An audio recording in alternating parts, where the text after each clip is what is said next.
Valmiki original Ramayanam. Tulsidas ఎందుకు అలా రాశాడు? రాముడి పరమ భక్తుడు, జగన్మాత సీతని ఈ రాక్షసుడు ముట్టుకోవడమా, అది అసలు నేను ఊహించుకోలేడు అసలు.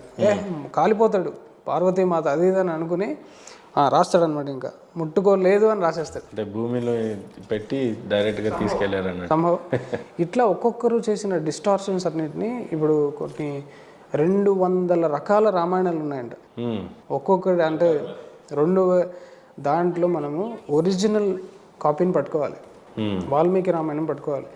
రాముడు మాంసం తిన్నాడు, వాడు సాధ్యం మరి ఒరిజినల్ రామాయణం ఎక్కడ దొరుకుతుంది.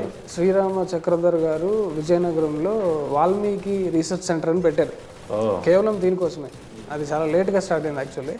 అంతకుముందు మనకి దయానంద సరస్వతి గారు దీని మీద చాలా రీసెర్చ్ చేశారు. ఆర్య సమాజ్ కూడా ఒకప్పుడు పెట్టిన ఆర్య సమాజ్ వేరు, ఇప్పుడు ఆర్య సమాజ్ వేరు. దయానంద సరస్వతి గారు